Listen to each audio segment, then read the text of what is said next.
මාව දන්න ගොඩක් අය දන්නවනේ මම ගත කරන්නේ නිකසල ජීවිතයක් කියන්නේ. ඒ කියන්නේ zero waste lifestyle එකක්. පහුගිය අවුරුදු 25 පුරාවටම මගේ ගෙදර කසල කළමනාකරණය කරේ මම විසින්ම අපේ ගෙදර ඇතුළේදීමයි. ඒ කියන්නේ කොම්පෝස්ට් හදනවා. දැන් මේ අද මේ වීඩියෝ එක මම කරන්නේ දිල්ලියේ ඉඳලා. මම ලංකාවේ සහ දිල්ලියේ දෙකේම ඉන්නවනේ. දැන් දිල්ලියේ මම වගේ බැල්කනි එකේ කොම්පෝස්ට් හදනවා.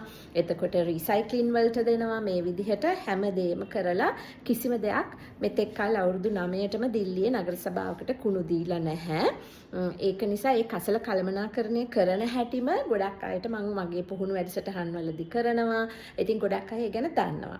දැන් අද මම විශේෂයෙන් මේ වීඩියෝ එක කරන්න හේතුව තමයි අද මට අර අවුරුද්දකට සැරයක් දෙසරයක් විතර එකතු වෙන කුණු ගොඩක් මගේ ගෙදර එකතු වෙච්ච දවසක්. මොකද පුතාලා දෙන්නව බලන්න යන්න ලෑස්ති වෙන නිසා පොඩ්ඩක් ඉතින් shopping කරනවානේ ඒගොල්ලන්ට. ඉතින් ඕගොල්ලන් අපි හැමෝම මාසෙකට සැරයක් හරි shopping කරන කාණ්ඩයක් නේ. ඉතින් කොච්චර වුණත් එතකොට අද මේ කරපු shopping වල මට එකතු වෙච්ච කසල ප්‍රමාණය මට ලොකු ප්‍රශ්නයක්. ඉතින් දැන් ඔක්කොම බඩු පැක් කරලා බඩු ලෑස්ති කරලා ඒ කසල ටික මම දැන් වෙන් විදිහට ගොඩවල් වලට ගැහුවා. මොකද අපේ ගෙදර අපිට උදව්වට ඉන්න හෙන්රි එතකොට දන්නවා කොහාටද ඒව ටික ඒ විදිහට දාන්නේ කියලා. ඉතින් එතකොට මෙන්න මේ කසල වර්ගීකරණය කරලා තමයි මම මේ මේසෙ උඩ ඔයගලන්ට පෙන්වන්න තියලා තියෙන්නේ. විශේෂයෙන්ම මේ ටික උනේත් අපිට 10R සිස්ටම් එකට තමයි මම මේ කසල කළමනාකරණය කියන්නේ. ඒ කියන්නේ රිජෙක්ට් කියන එකෙන් තමයි පටන් ගන්නෙ. මම මෙතනදී අපේ ගෙදර පොලිසි එකක් විදිහට අපි රිජෙක්ට් කරලා තියෙනවා. එළියෙන් කිසිම ප්ලාස්ටික් බෑග් එකක්වත් ගොඩක් 99% කඩදාසි බෑග් එකක්වත් ගේන්නේ නැහැ. අපේම බෑග් අරන් යනවා. එතකොට ඒ වෙනුවට අපි අරන් ගිය බෑග්ස් වගේ තමයි මේ රෙදි බෑග්ස් හරි අර සාරි වලින් මහන බෑග්ස්. එතකොට අපි මොනවා හරි අපි ගාව තියෙන රෙදි බෑග්ස් අරන් යනවා. දැන් මට පෙන්වන්න ඒවා ටික නෑ. මම එක තැන් වල පැක් කරලා දාලා තියෙන්නේ. එතකොට එතන රිජෙක්ට් කරලා තිබ්බා අපිට අනවශ්‍ය බෑග්ස් ගෙදරට ගේන එක. පරිසර හිතකාමී එකක් වුණත් අපි ගේන්නේ නැහැ අපිට අවශ්‍ය නැති නිසා. ඊට පස්සේ දැන් මගේ පුතාලට අවශ්‍ය ෂර්ට් ගත්තාම මෙන්න බලන්නකො ෂර්ට්ස් වල ආපු මේ ඔක්කොම අර ෂර්ට්ස් පැක් කරද්දි දාන කාඩ්බෝඩ් කෑලි ඒ වගේ තිබ්බ ලේබල් මේ ඔක්කොම දැන් මෙහි අපිට කඩදාසි කාඩ්බෝඩ් වලට රීසයික්ලින් වලට දෙන්න පුළුවන්. දැන් මේක වෙනම මේ පොලිතින් එකක් ආවා. ඒක පැක් කරලා තිබ්බ එකක් නිසා ඒක වෙනම පොලිතින් වලට දෙන්න පුළුවන්. ඊට පස්සේ ඔයගොල්ලන් දන්නවනේ ගන්න හැම ඇඳුමකම තියෙන මෙන්න මේක තමයි ලොකුම ප්‍රශ්නේ. මේ ටික ඔක්කොම කපලා මේ ටික වෙන පොඩි කෑලි පවා පැක් කරලා තියෙන මේ අර ටැග්ස්. මේකේ නූලක් තිබ්බට තියෙන්නේ ප්ලාස්ටික් කෑල්ලක්. ඉතින් මේ ටැග්ස් ටික ඔක්කොම මම එකතු කරලා තියෙනවා. ඒකට මම කරන්නේ මට අමතක වුණා මෙතෙන් ගෙනක් තියන්න වීඩියෝ එක කරන්න ඉස්සෙල්ලා මේ ඉකෝ බ්‍රික් එක. ඉතින් ඉකෝ බ්‍රික් එකට මෙන්න මේකට දාන්නයි තියෙන්නේ. ඒ ඔක්කොම අනවශ්‍ය අපිට ඒ කියන්නේ ඒ එළියට යන කිසිම රීසයික්ලින් වලට දෙන්න බැරි ටැග් එකක් මේවා ටික මේකට දාලා මේ විදිහට දාලා ඇතුළට මේක තද කරනවා. ඒකට ඉකෝ බ්‍රික් එකට ඒක යන නිසා අපිට වෙනම ඒක එළියට විසි කරන්න ඕනේ නැහැ.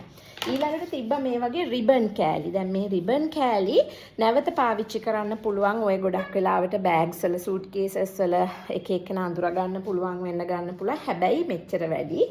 ඒක නිසා ඒකත් අයින් කරලා තියෙන මේ බාන දැන් මේවත් ලේබල්ස් මේක දැන් මෙහි තියෙනවා වෙනම එක එක ආයතන තියෙනවා මේ වගේ මේ සින්තටික් රෙදිත් රීසයික්ලින් වලට ගන්න මේ ලේබල්ස් ටිකක් කපලා මම අයින් කරගත්තා. ඊළඟට අර ෂර්ට් වල කොළ එක හයි වෙන්න දාන මේ ප්ලාස්ටික් කෑලි මේ ටිකත් මට ප්ලාස්ටික් දෙන තැනට දෙන්න පුළුවන්. මෙහෙ මේවා ඔක්කොම ගන්නවා.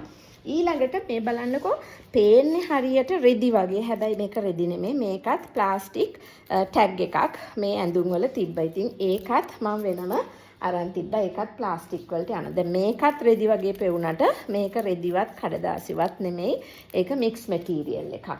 ඊළඟට මේ බානක එක ඇඳුමක ආපු ටැග්ස් ටිකක් මම ඒක ඒ විදිහටම කපලා අරන් තියාගත්තා. ප්‍රයිස් ටැග් එක අනම්මනම් ගොඩාක් මේ ටැග්ස් එනවා. මේ ඔක්කොම මේ අර ප්ලාස්ටික් ටැග් එකෙන් එකතු කරලා තියෙන ඒවා. ඉතින් මේ මට හිතා ගන්න බෑ මේ ටැගින් මේකේ වෙනම පොලිසිස් තියෙනවා. ඇත්තට මේ ඉන්ටර්නැෂනල් ලේබලින් වල ඒක නිසා තමයි මේ ගොඩක් જાති ඒගොල්ලන් දාලා තියෙන්නේ. හැබැයි කොච්චර unnecessarilyද කියලා මට හිතෙනවා මෙහෙම එකක් දැක්කහම.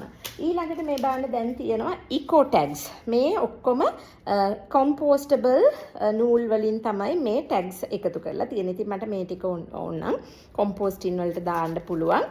කඩදාසි ටික කඩදාසි recycling වලට දීලා. ඉතින් මේ tag එක නම් හරිම හොඳයි. ඒකේ ප්‍රශ්නයක් නැහැ. මේ වගේ කැපිච්ච කෑල්ලක් මේක compostable tag එකක්. ඉතින් මේ විදිහට මේ බලන්න මේක ඉලාස්ටික් ටැග් එකක් මම දන්නේ නැහැ දැන් මේක මොකටද ගන්න කියලා මම හිතන්නේ ඒකත් මට ප්ලාස්ටික් වලට තමයි දෙන්න වෙන්නේ ඉලාස්ටික් කියන්නේ ප්ලාස්ටික් වර්ගයන්නේ. ඉතින් මේ විදිහට ඔක්කොම ටැග්ස් ටික එකතු කරලා තියෙනවා. මේකට යන නිසා අර චූටි කෑලි ටික මට තියෙන ලොකුම ප්‍රශ්නවල් තමයි මෙන්න මේ වගේ චූටි ටැග්ස් මේ ප්ලාස්ටික් කෑලි. ගොඩක් අය මේවා විසි කරනවා හිතන්නේ බලන්නේ නැතුව. හැබැයි ඒක ඉකෝ බ්‍රික් එකක් හදනවා නම් ඒකට දාලා කොහොම හරි පරිසරයට මුසු වෙන එක නවත්තන්න පුළුවන්. ඉතින් ඔයගොල්ලන්ට හිතන්න යමක් වීඩියෝ එක ටිකක් දිග වුණා.